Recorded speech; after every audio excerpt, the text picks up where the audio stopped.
Thank you so much for being here today in this very cold weather. Really appreciate it. I'm Andrea Williams, and this is my first State of Hunger address as the new president of Oregon Food Bank.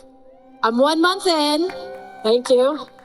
I want to begin by acknowledging that it's already been a very challenging year for Oregonians, and it's only January. People are hurting.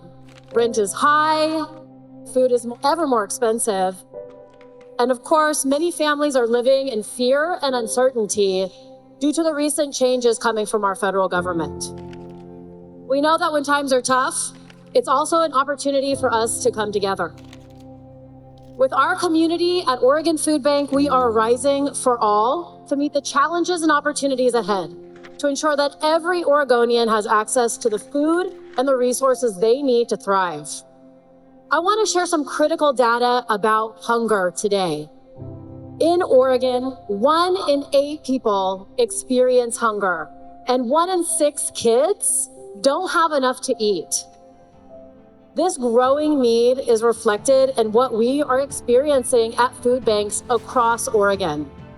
Last year, our network saw 2.5 million people come to our food assistance sites. That's a 31% increase from the previous year. I want to repeat that one more time. Since the previous year, we saw a 31% increase in Oregon families visiting our food assistance sites across Oregon.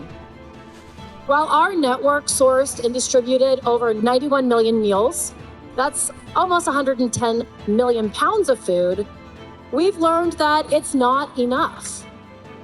Food alone cannot solve hunger. I think of a recent visit to one of our network's food pantries, where I saw long lines of people waiting for food. Our staff and our volunteers worked tirelessly to make sure that every single person went home with the groceries that they needed. But the lines don't disappear once the food is handed out. Tomorrow, people will be there again, and the next day, and the next day.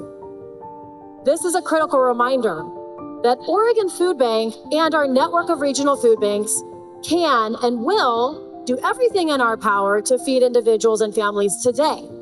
But that doesn't mean that it's going to end tomorrow. We must also address the root causes of hunger. These are the systems and the policies that keep people from having access to the resources that they need to thrive. Until we do that, those lines will keep forming. That's what makes our work in this building, our Oregon State Capitol, so important. It's going to take policy change to end hunger for good. Today, I'm really proud and excited to announce the next crucial step in this work. That is the Food for All Oregonians bill. This is a bill that creates a state-based program that provides food assistance to Oregonians who are currently excluded from federal SNAP programming.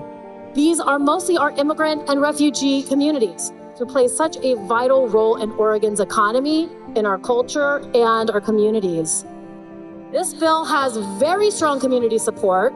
The Food for All Oregonians Coalition includes over 160 organizations from across the state. Some are represented here today. I want to take a quick moment to share why this work is so deeply personal for me. I come from 3 generations of farm workers who originally moved from Japan and the Philippines to work in Hawaii's sugarcane fields as low-wage workers. Their stories shaped who I am, and it has fueled my dedication to justice for immigrant, farm worker, and low-wage worker communities. Growing up here in Oregon, I didn't always feel like I belonged. But when I started advocating for immigrant and farm worker rights, I found my purpose and my place. And I think it's especially full circle that Food for All Oregonians is part of a larger immigrant justice package this legislative session. Our work to advance food access for all in Oregon is especially timely. The current federal administration is threatening cuts to SNAP and vital safety nets, posing significant risks to tens of thousands of Oregonians. These policies are in direct opposition to our values as Oregonians, the values we hold dear, which are ensuring that everyone has support, they have care, they're able to feed their families. Oregon can and must lead by example. It's not just a policy issue. This is a moral one, of course. I think about my own kids. I have 2 little kids and the future that I want for them.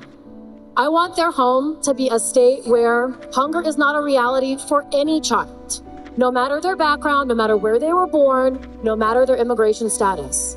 I want them to feel safe, welcome, and supported. That's the Oregon I want for my family, for all of our families, a hunger-free Oregon for all of us. Of course, the road to ending hunger is long, but I'm confident that together, we can make this vision a reality. Am I right? Yes. Passing food for all Oregonians is just the beginning.